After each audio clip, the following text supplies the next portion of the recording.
Bismillahirrahmanirrahim. Alhamdulillahirabbil alamin. Wassalatu wassalamu ala Rasulillah wa ala alihi wa ashabihi ajma'in.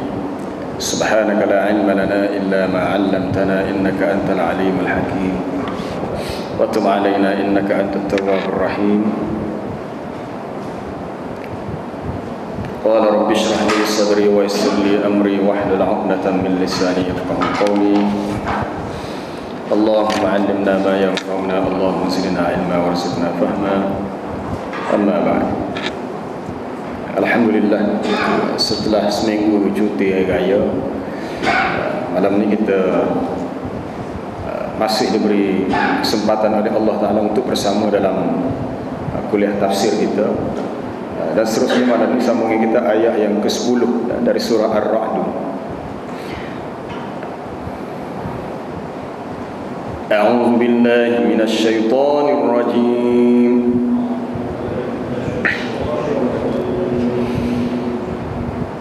Bismillahirrahmanirrahim. Sawa'un minkum man asarral qawla wa man jahara bihi wa man huwa mustakhfin bil laili wa saribun bin nahar.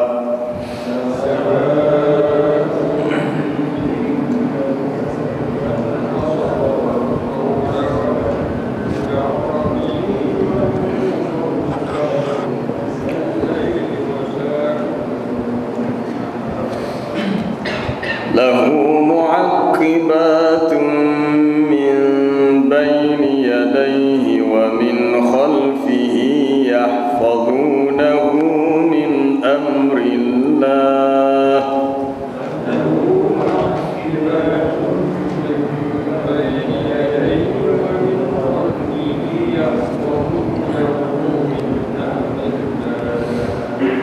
Inna Allah la yughayyiru ma biqaumin hatta yughayyiru ma bi anfusihim.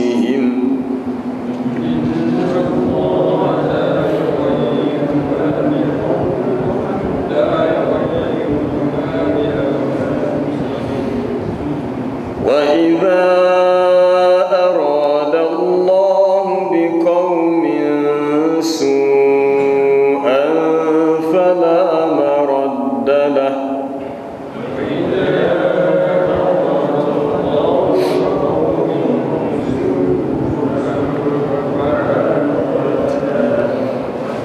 wa ma lahum min dunihi min wal.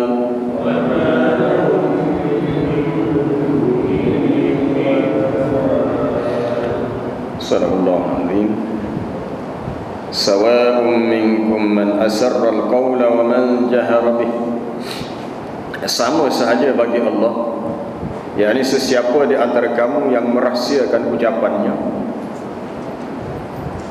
yang memperlahankan percakapannya sehingga tidak didengar oleh orang lain, ataupun wa man jahara bihi, sesiapa yang menyaringkannya, yang bercakap dengan kuat, dengan jelas, ataupun sesiapa yang mustakhfin bil lail, yang bersembunyi pada waktu malam hari, wasaribun bin nahar, yang berjalan pada siang hari. Jadi semua keadaan itu di sisi Allah Ta'ala adalah sama, malam ke, siang hari ke, bercakap perlahan ke, bercakap dengan kuat ke, maka tidak ada sesuatu pun yang tersembunyi daripada pengetahuan Allah. Ayat ini adalah sambungan daripada tafsiran ayat sebelumnya tentang sifat Allah Ta'ala alimul ghaibi wasyahadah. Dia mengetahui akan perkara yang gaib dan perkara yang nyata. Lahu mu'aqibatun min bayni yadayhi wa min khalfihi yahfazunahu min amrillah. Bagi manusia itu ada malaikat-malaikat yang selalu menjaganya secara bergilir-gilir, bersilih ganti di hadapannya, di belakangnya. Mereka menjaganya dengan perintah daripada Allah. Inna Allah la yughayyiru ma biqaumin hatta yughayyiru ma bi anfusihim.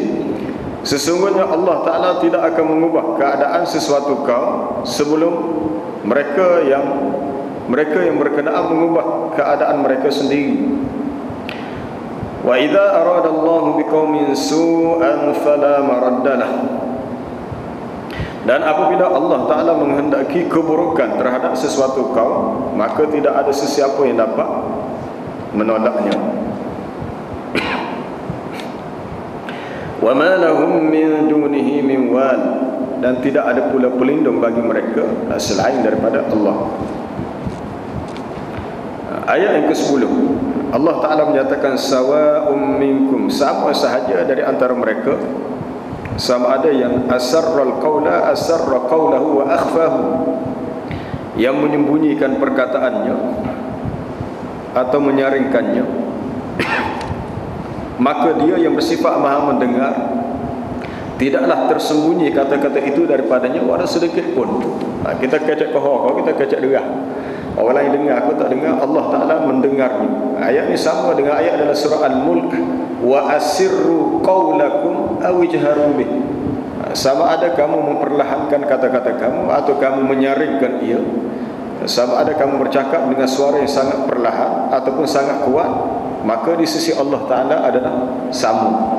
Ayat ini menunjukkan bahawasanya ilmu Allah Ta'ala mencakupi segala-galanya, dan tidak ada manusia yang boleh bersembunyi atau boleh nusuk daripada ilmu pengetahuan Allah.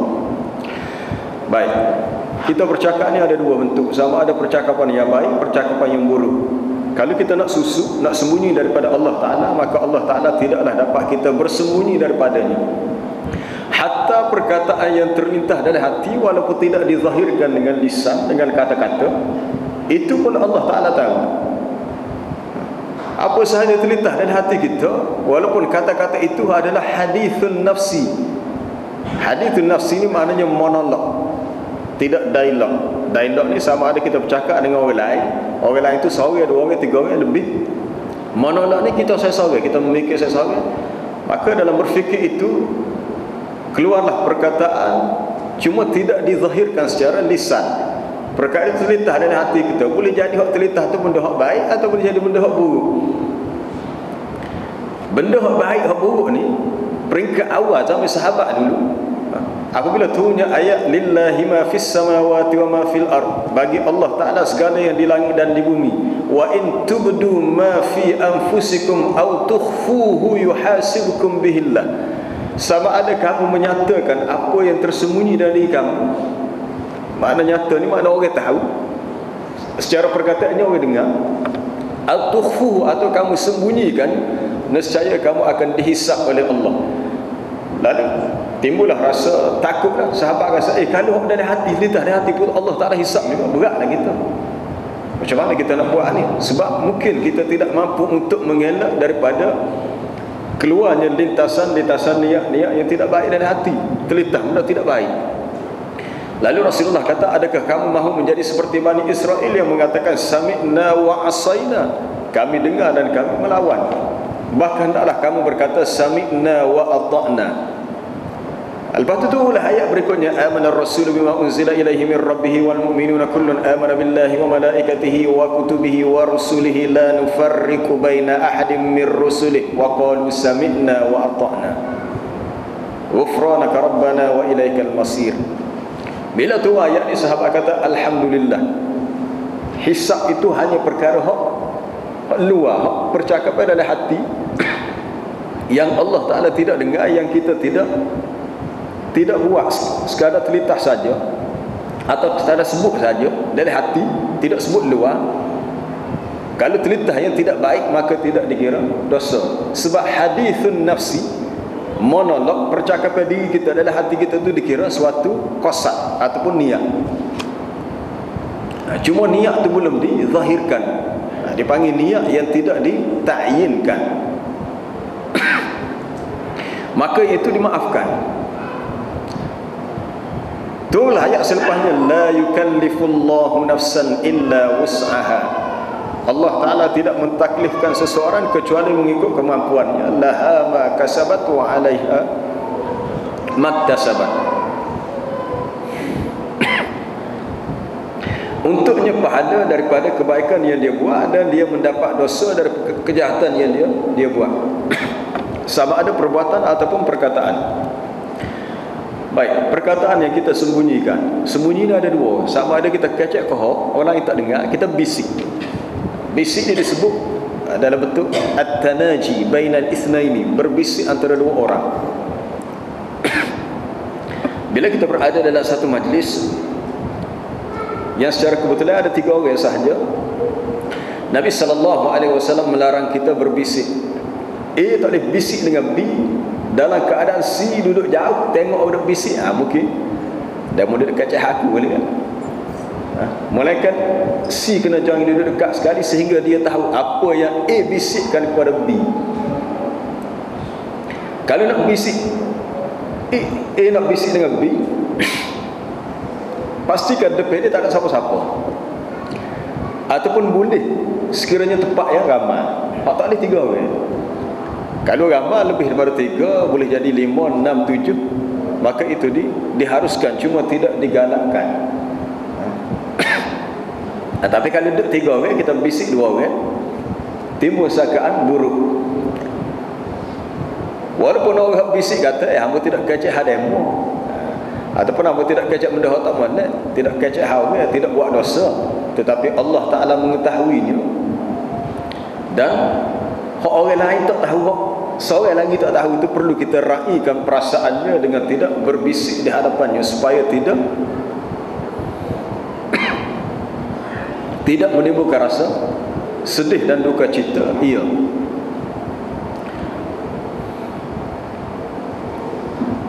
dalam satu hadis Nabi SAW bersabda, Inna Allah tajawaza li an ummati amma hadathat bihi anfusuha ma lam ta'lam aw ma lam tatakallam, ma lam ta'mal aw ma lam tatakallam.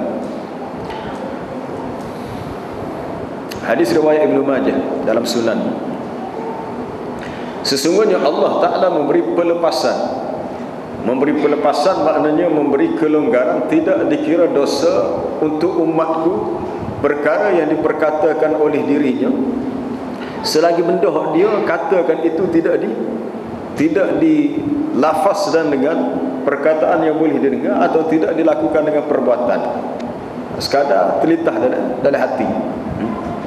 Tidak dalam hati ni Allah Ta'ala memang tahu. Kalau niat tu baik, dah dapat dah satu pahala. Tapi kalau niat tu tidak baik, kalau terlintas dalam hati tu niat tidak baik, maka kita boleh terus beristighfar. Walaqad khalaqnal insana wa na'lamu ma tuwaswisu bihi nafsuh. Sesungguhnya kami yang menciptakan manusia, kami telah menciptakan manusia, dan kami mengetahui apa yang dibisikkan oleh dirinya. Bisik itu, tuwaswisu itu makna hadithun nafsi, percakapan dalam hati seseorang itu. Mana dia sahaja yang tahu, orang lain tidak tahu. Dia tahu, tapi kena ingat Allah Ta'ala juga tahu. Allah Ta'ala tahu. Mungkin ada benda-benda rahsia yang kita nak sembunyikan daripada orang lain, hatta daripada pasangan kita, daripada isteri kita boleh sembunyikan, tetapi dengan Allah Ta'ala tidak ada sesuatu pun yang tersembunyi. Sebab tu dalam bab apa sahaja kesalahan yang kita buat, kita kena sedar Allah Ta'ala tahu, dan kita kena bersungguh-sungguh minta maaf bahawasanya jahilnya kita, lemahnya kita, sehingga kita tahu Tuhan tengok, tapi kita buat benda yang tidak baik. Dan Allah Ta'ala itu sangat luas kemaafannya. Wa ma asabakum min musibatin fabima kasabat aydikum wa ya'fu an kathir. Apa sahaja musibah yang menimpa kamu, semuanya disebabkan oleh usaha tangan kamu. Yang kamu manusia, yang kamu yang buat dosa itu, maka kamu dapat musibah. Itu pun dengan sebab Allah Ta'ala telah banyak memaafkan kamu. Wa ya'fu an kathirin. Allah Ta'ala sudah memberi kemaafan yang banyak. Kalau bukan dengan sebab kemaafan, boleh jadi musibah itu besar lagi.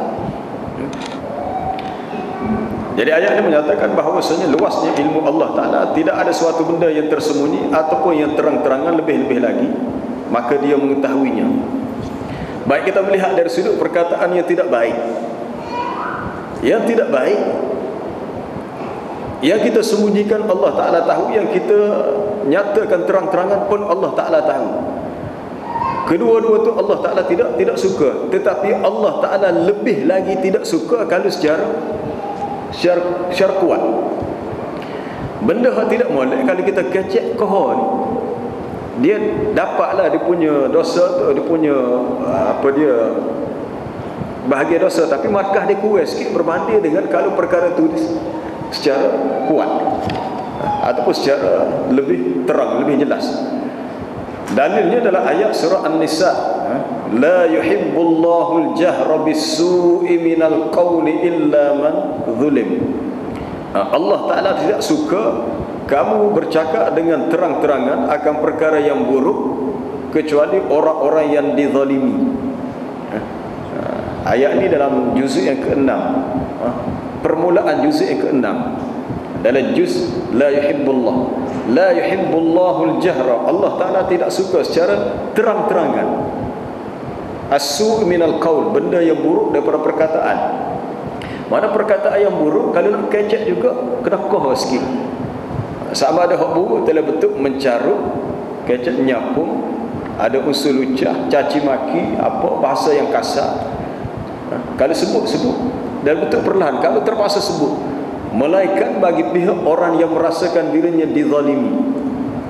Perkara yang sama juga disebut apabila kita berbantah dengan ahlul kitab, wala tujadilu ahlal kitab illa billati hi ahsanu illa allazina zalamu minhum. Janganlah kamu berbantah, berdebat dengan ahlul kitab kecuali dengan cara yang baik, melainkan orang-orang zalim di antara mereka. Atau boleh guna cara yang kasar sikit. Kalau zalim, kalau dia tidak zalim, maka kita kena berbantah dengan cara yang baik. Baik maknanya tidak menggunakan perkataan yang kasar, caci maki, menghina dan sebagainya. Sebab perkara itu tidak disukai oleh Allah Ta'ala. Kalau nak guna juga, maka perlahankan ia, dan lebih baik kalau tidak perlu digunakan.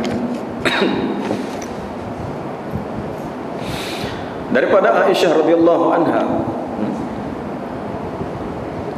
berkatalah dia, qalat Aisyah, subhanalladzi wasi'a sam'ahu al-aswat. Maha suci Allah yang sangat luas pendengarannya terhadap segala suara-suara. Wallahi, demi Allah katanya, laqad ja'atil mujadilah, telah datang kepada Nabi seorang wanita yang berbantah. Maksud berbantah ni dia tashtaki zawjaha ila Rasulillah sallallahu alaihi wasallam. Dia mengadu tentang suaminya kepada Rasulullah. Yang nama wanita ni Khawlah. Tak silap Khawlah binti Tha'labah. Boleh lihat dalam tafsir ayat di awal surah Al-Mujadilah dalam juzuk yang ke-28. Surah Al-Mujadilah dalam surah juzuk 28. Dan katanya, saya berada di tepi rumah semasa datangnya Khawlah ke rumah Nabi untuk dia mengadu tentang suaminya. Kes apa dia? Kesnya ialah suami dia telah mengziharkan dia. Menzihar maksudnya menyatakan sebahagian anggota badannya menyerupai ibu mertuanya. Sebahagian daripada anggota yang ada pada tubuh Khawlah ini, si isteri ini, sama dengan mak dia. Sama ada mak suami dia atau mak kepada isteri dia sendiri. Yang masyhur dalam kitab fiqh zihar ialah apabila seseorang berkata, anti alayya ka dhahri ummi, mu ni dengan aku serupa dengan belakang mak aku, belakang punggung mak aku. Asalnya di zaman jahiliah perkara ini dalam bentuk penghinaan. Berlakulah perbalahan. Balah tu orang lain tak tahu, dua ni suami isteri sahaja yang tahu. Maka dia pun datang mengadu kepada Nabi dan turunlah ayat, qad sami'a Allahu qawlan lati tujadiluka fi zawjiha wa tashtaki ila Allah. Sesungguhnya Allah Ta'ala telah mendengar kata-kata seorang wanita yang datang berbantah kepada kamu tentang urusan suaminya dan dia mengadu kepada Allah.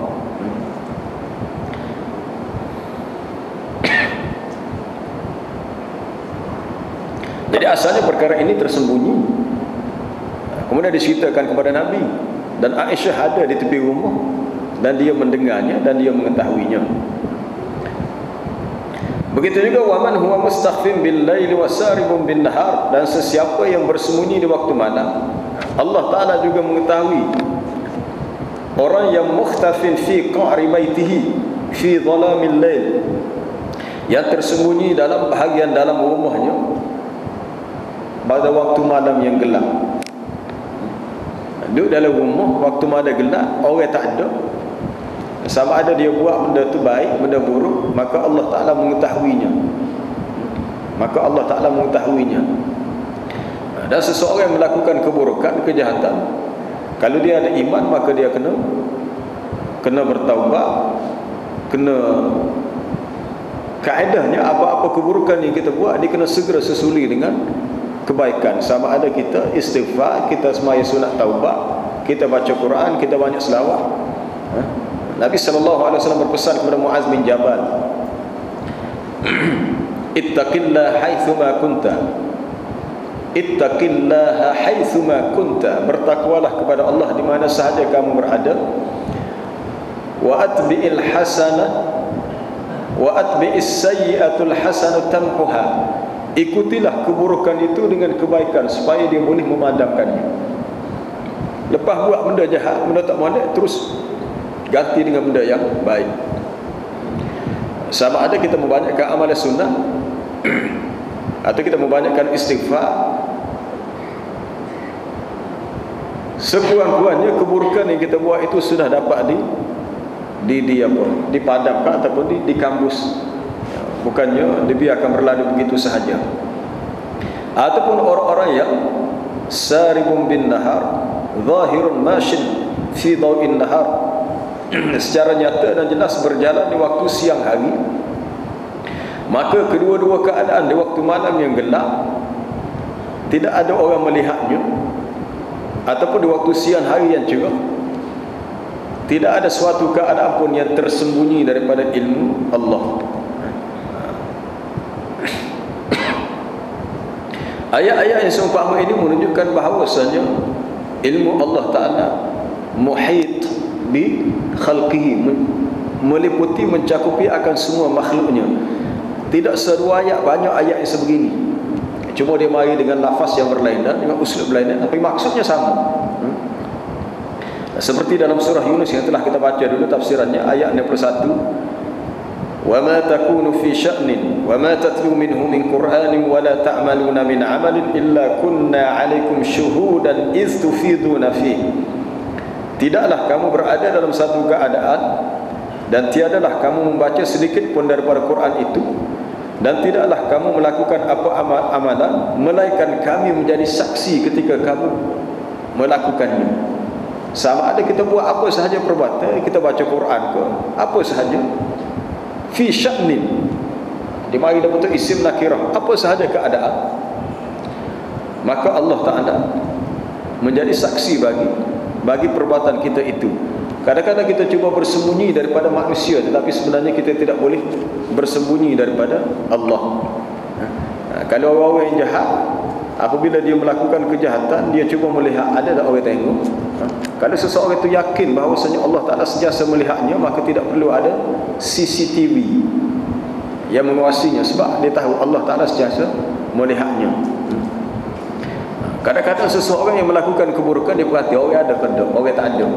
Betul orang tak ada, tapi Tuhan ada, Allah Ta'ala melihatnya. Maka kita tidak boleh mengelak daripada pandangan Allah, sebab dia sentiasa bersifat basirun, maha melihat. Itu kita kena tanya diri sendiri sejauh mana malu dan takutnya kita kepada Allah. Di sinilah kita boleh nilai iman kita. Iman tu bukan bermakna orang tu langsung tak buat dosa tu makam tinggi dah tu. Kalau orang tu boleh kawal sehingga benar-benar kurang melakukan dosa, hebat dah tu. Orang beriman juga kemungkinan akan buat dosa dengan sebab dia kalah dengan nafsu dia kalah dengan godaan syaitan, tetapi ada perasaan lepas buat dosa tu, rasa an-nadam, rasa menyesal, yang membawa kepada keinginan mahu terus beristighfar, terus bertaubat. Innamat taubatu 'ala Allahi lil ladzina ya'maluna as-su'a bi jahalatin thumma yatubuna min qarib bahwasanya taubat itu diterima daripada orang yang melakukan kejahatan dengan sebab kejahilannya, kemudian dia terus bertaubat dalam tempoh yang dekat, tidak tangguh-tangguh esok lusa, terus bertaubat.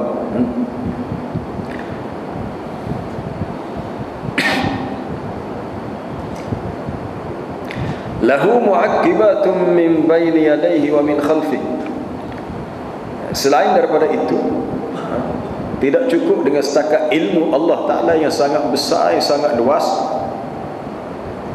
Ditugaskan pula bagi manusia, untuk seorang manusia itu ada mu'aqqibat, malaikat-malaikat yang mengawasi secara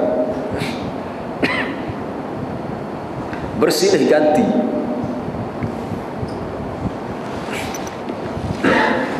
Malaikat yang jaga kita ni, rupa-rupanya dia tugas dia tu pada shift juga. Ada waktu ni, mana dia tidak akan berhenti daripada menjaga kita.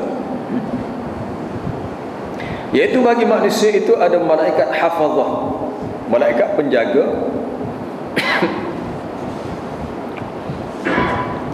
Ada malaikat yang mengawasi manusia di waktu malam. Kemudian ada yang lain pula tugasnya di waktu siang.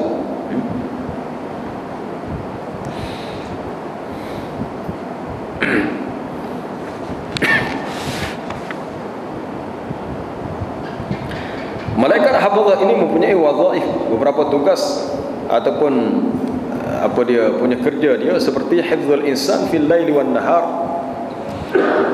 minal madari wal hawadithi biiznillah, menjaga manusia pada waktu malam, pada waktu siang, daripada perkara yang memudaratkannya ataupun perkara-perkara tertentu dengan izin daripada Allah.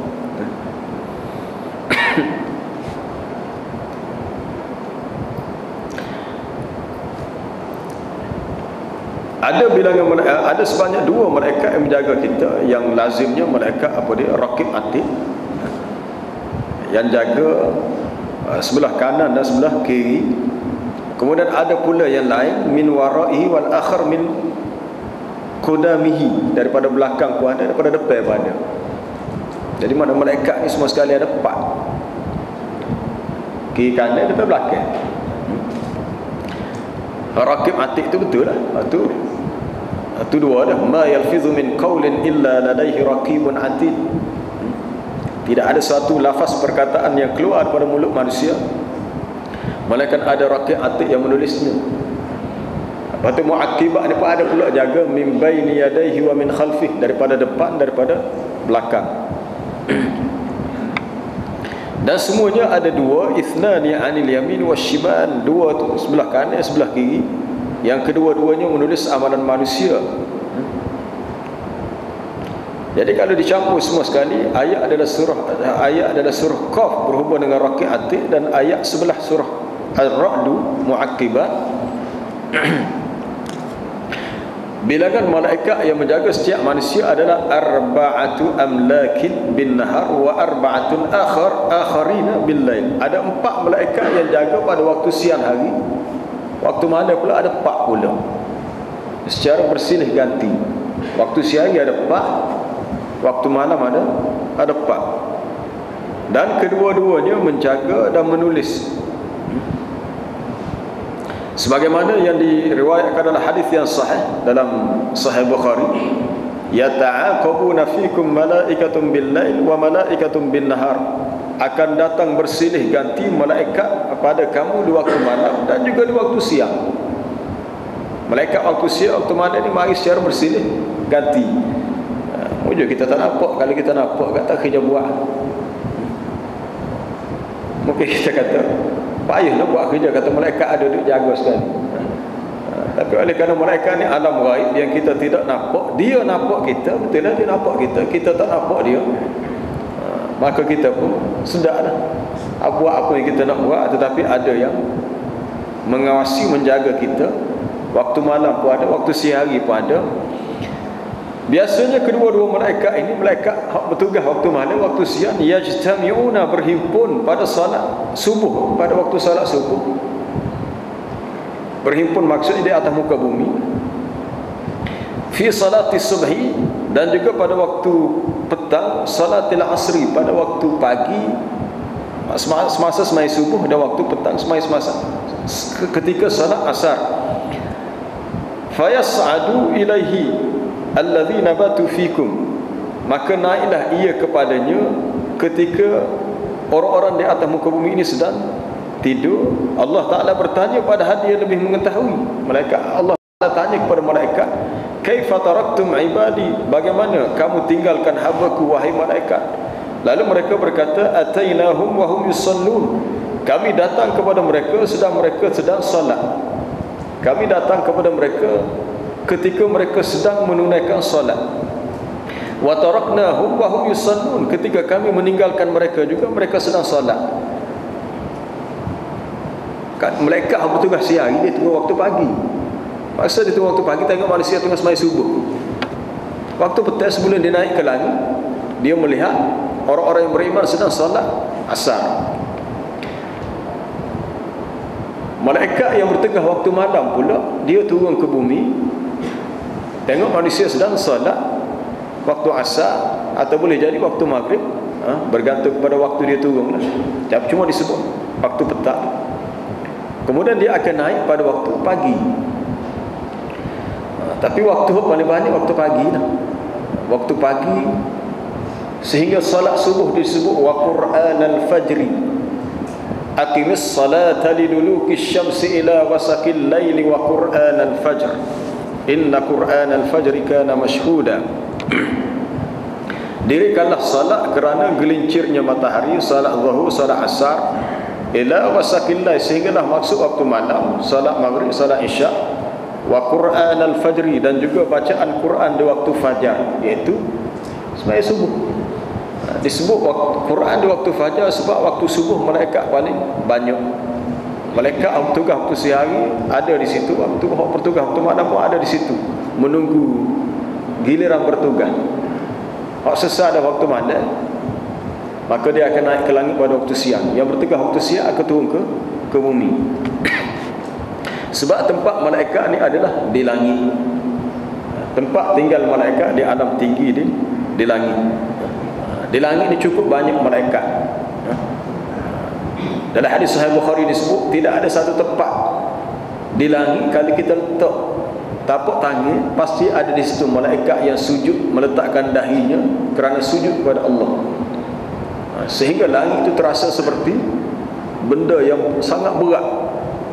Kalau rumah yang penuh dengan penghuninya, penuh orang. Attatis sama wa haqqalaha an ta'itta.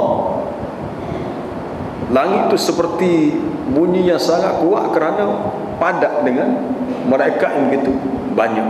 Kerana tempat tinggal malaikat di langit. Adapun hak di atas muka bumi ini dia mari kerana ada tugas yang diberikan kepadanya. Termasuklah tugas untuk jaga manusia.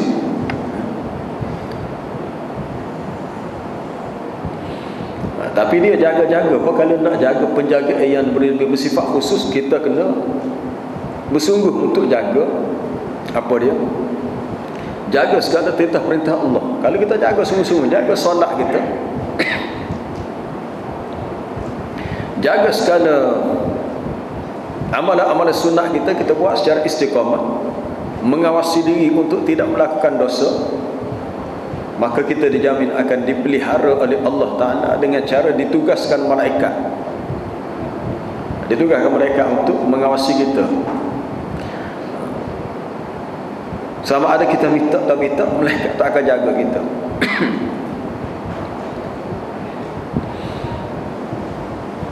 Itu yang dipesan oleh Nabi kepada Ibn Abbas, ihfazillah yahfazka, ihfazillah tajidhu tujahaka. Peliharalah Allah, nescaya Allah Ta'ala pelihara kamu. Maksud pelihara Allah, peliharalah segala hukum hakam Allah, perintah-perintah Allah Ta'ala, maka Allah Ta'ala memberi jaminan dia akan memelihara kamu.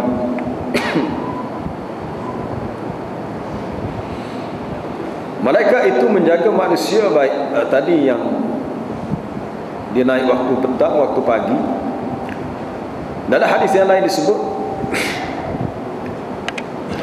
inna ma'akum man la yufarikukum, Sesungguhnya bersama kamu ada malaikat yang tidak pernah berpisah daripada kamu kecuali indal khala wa indal jima'.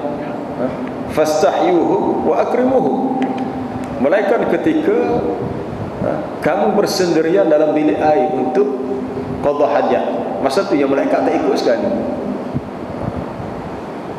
Yang kedua, ketika seseorang bersama dengan pasangannya, maknanya berlaku hubungan kelamin antara suami isteri, itu malaikat tidak ikut berserta bersama. Maka malulah kepada mereka dan muliakanlah mereka. Malulah kepada mereka dan muliakanlah mereka. Kalau seseorang bersendirian, adalah makruh bagi dia dalam keadaan dia tidak berpakaian, kerana ada malaikat bersama dengannya, walaupun tidak ada orang yang tengok. Asalnya tutup aurat ni untuk menjaga daripada pandangan manusia. Tetapi seorang yang menjaga sifat awrat, walaupun tidak ada manusia, dia tetap mengenakan pakaian, sebab ada bersamanya ialah malaikat. Ada bersamanya malaikat. Ada satu kisah, kalau kita baca berhubung dengan kisah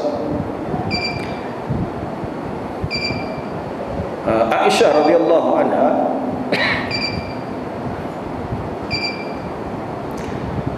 Selepas Nabi SAW wafat, baginda dimakamkan dalam bilik Aisyah, tempat bilik tempat tidur Aisyah situ.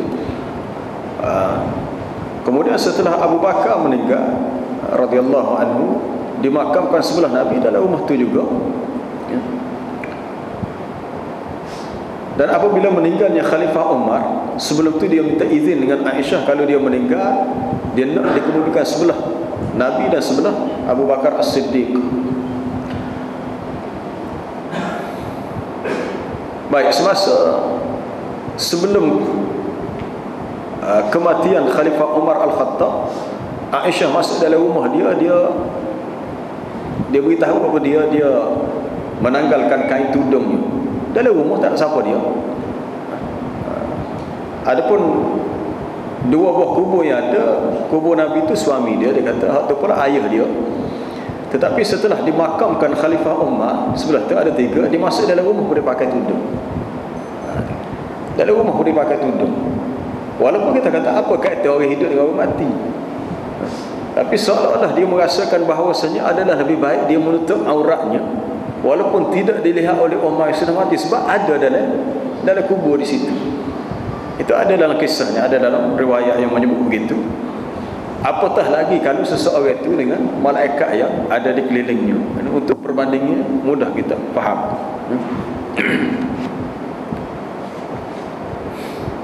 Malaikat itu bertugas menjaga manusia min amrillah, dengan perintah daripada Allah. Apabila disebut min amrillah, biiznillah, dengan izin Allah. Mana tugas malaikat ni dia berjalan dengan kehendak Allah Ta'ala dan izinnya. Kalau Allah Ta'ala tidak izinkan, tak selamat juga, malaikat jaga. Tapi kalau Allah Ta'ala izinkan, maka selamat. Biasa kita dengar kadang-kadang berlaku kemalangan. Mungkin dalam kereta tu ada anak yang masih kecil, ada bayi kecil, hak lain mati belakang, hak tu selamat. Kalau nak selamat lah, ada juga kadang-kadang hak kecil pun meninggal juga. Itu sebab biiznillah, yahfazunahu min amrillah, dengan izin, dengan perintah daripada Allah. Kalau Allah Ta'ala kata kamu kena jaga dia, jaga, selamatlah. Tapi kalau tak selamat sebab sudah ditakdirkan dia akan mati dengan syarat tu, maka matilah. Sama ada rumah dia terbakar, kereta dia naik itu berlaku kemalangan. Sebab tu biasa orang tua kita kata, ada seorang budak kecil, dia seorang hak selamat, rumah terbakar, dia seorang tak mati, malaikat jaga. Istilah malaikat jaga, bolehlah kita terima.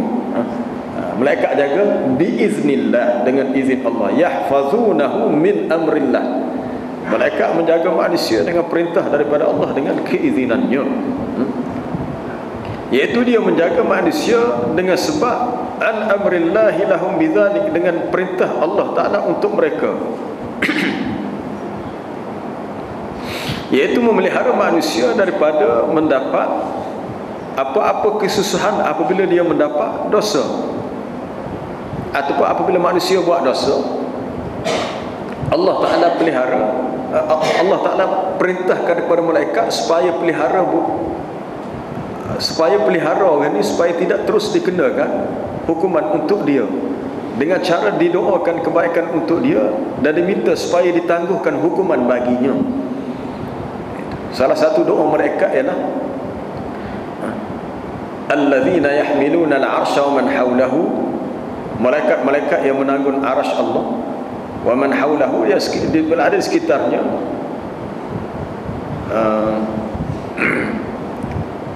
Alladzina yahmiluna al-'arsha wa man hawlahu yusabbihuna bihamdi rabbihim, bertasbih dengan memuji Tuhan mereka. Wa yastaghfiruna lilladzina amanu, dan malaikat ini beristighfar untuk pihak orang yang beriman. Beristighfar, minta ampun kepada Allah supaya orang-orang yang beriman ini diberi keampunan oleh Allah Ta'ala, kerana mengharapkan supaya hamba yang melakukan dosa itu bertaubat ataupun kembali kepada Allah. Iaitu kalau kita buat dosa dan kita sedar kita telah buat salah, terus kita istighfar, astaghfirullahalazim. Tetapi istighfar itu dengan syarat an-nadam, adanya rasa menyesal, bukannya dengan sebab nak mempermainkan istighfar. Bukan dengan niat tak apalah buat dosa kita istighfar, lepas tu buat pula kita istighfar pula. Itu istihza, itu dalam bentuk mempermainkan istighfar itu sendiri. Seseorang yang buat dosa sepatutnya dia kena berusaha untuk tidak buat dosa. Tapi kalau buat dosa, terjatuh dalam dosa, dia kena sedar bahawa dia berdosa dan dia kena berusaha untuk bersungguh-sungguh beristighfar, bertaubat dan ada rasa menyesal. Mana dia tidak akan mahu mengulanginya. Kalau diulang pula, maka dia akan segera pula bertaubat. Kerana begitulah sifat manusia.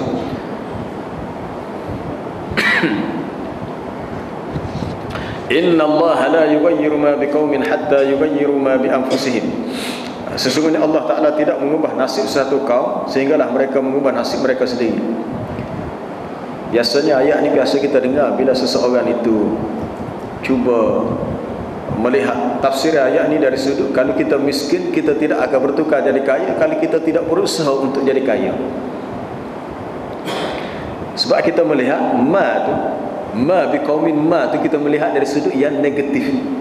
Seseorang yang kita kata kalau dia tu tak ada ilmu, tak ada harta, dia tidak berusaha untuk tambahkan ilmu, tambah harta, maka dia tidak akan berubah.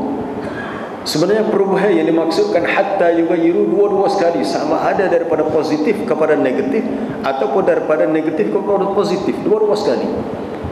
Cuma biasa tafsir yang kita dengar adalah ayat ni ialah perubahan daripada yang negatif, yang kurang molek kepada yang lebih molek. Tapi Dr. Wahab Zuhaili mari sini tafsirnya dalam bentuk yang asalnya Allah Ta'ala beri benda tu baik, positif, tapi oleh kerana kita tidak jaga, maka ditarik balik, bertukar kepada yang negatif, yang buruk. Katanya innallaha la yughayyiru ma biqaumin min ni'matin wa afiyatin. Sesungguhnya Allah Ta'ala tidak mengubah keadaan sesuatu kaum yang asalnya berada dalam keadaan nikmat dan sihat sejahtera. Kalau diberi nikmat, nikmat tak akan dapat dan tidak akan diubah, sehinggalah fayaziluha anhum, sehingga dilenyapkan daripada mereka dan dihukum mereka, melainkan sebab mereka mengubah keadaan di mereka dengan cara berbuat zalim, berbuat maksiat, berbuat kerosakan, melakukan kejahatan, melakukan dosa yang merosakkan masyarakat dan merosakkan kehidupan ummah seluruhnya. Boleh faham kata? Kalau Allah Ta'ala beri nikmat kepada kita, nikmat itu tidak akan ditarik balik, sehinggalah orang itu sendiri yang buat kesalahan menyebabkan nikmat itu dicabut daripadanya.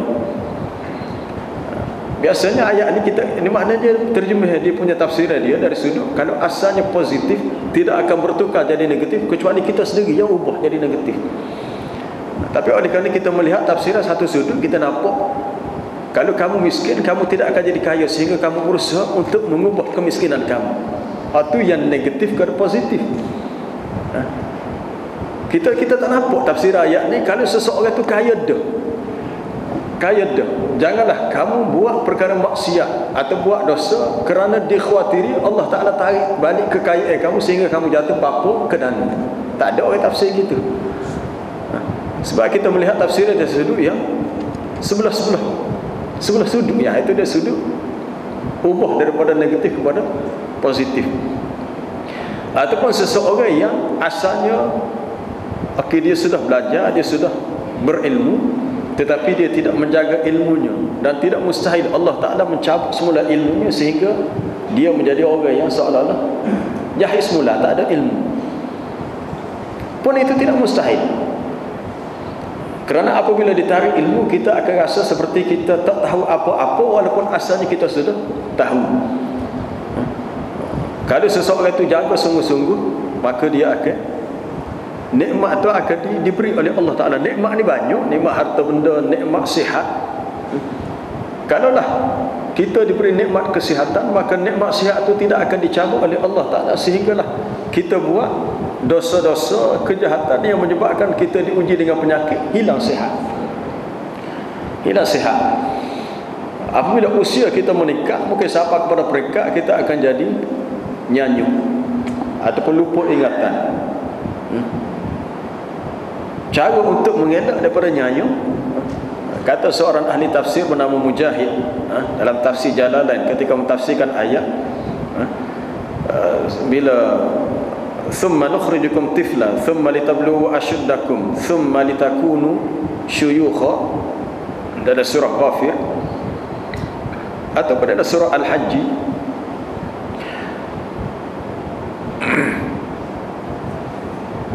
apa dia dalam ayat mukhallaqatin wa ghairi mukhallaqatin linubayyana lakum wa nukirru fil arhami ma nasha'u ila ajalin musamma thumma nukhrijukum tifla, kemudian kami keluarkan kamu daripada perut ibu kamu dalam keadaan anak yang masih kecil, thumma litablu ashuddakum wa minkum man yutawaffa, ada di antara kamu yang dimatikan sebelum umur panjang, wa minkum man yuraddu ila ardhalil umur, ada di antara kamu yang dipanjangkan umur sampai umur yang sangat lanjut, sangat tua, likaila ya'lama min ba'di ilmin syai'a, supaya kamu tidak tahu apa-apa lagi setelah dahulunya kamu pernah tahu. Maksudnya ialah dulu kita tahu, sekarang tak tahu apa, hilang ingatan ataupun nyayuk. Kata Mujahid ketika tafsir ayat ni, dia kata orang yang sentiasa baca Quran tidak akan berdepan dengan penyakit nyayuk. Allah Ta'ala bagi kelebihan, dia punya minda dia sentiasa segar, sentiasa segar. Ataupun orang yang membanyakkan ibadat sunat, membanyakkan sujud. Ada satu kajian doktor, dia kata dalam kepala kita ni ada urat saraf, urat darah, yang darah tak sampai situ kecuali kalau kita sujud. Jadi mana orang yang banyak sujud, darah tu akan mengalir dengan baik dalam otak dia, menyebabkan dia boleh berfikir dengan sihat lah, ataupun dengan lebih cergas. Sujud sama juga dengan baca Quran, dia boleh memberi suatu makanan tambahan kepada daya ingatan kita supaya terus segar. Tapi kalau kita mengaji Quran dia sembahyang pukul ibadat sunat pun tidak buat, nikmatnya Allah Ta'ala akan tarik balik dengan sebab sikap kita, hatta yughayyiru ma bi anfusihim. Bila tarik balik, akhirnya kita terima apa yang terpaksa kita lalui lepas ni, dalam dua keadaan. Jadi kena ingat ayat ni dua keadaan, sama ada asalnya negatif bertukar jadi positif, ataupun asalnya mendapat sesuatu yang positif tapi bertukar jadi negatif. Wallahu a'lam. Subhanakallah bihamdika asyhadu an la ilaha illa anta astaghfiruka wa atubu ilaik. Wal 'asri innal insana lafi khusr illa alladhina amanu wa 'amilus salihati wa tawassaw bil haqqi wa tawassaw bis sabr.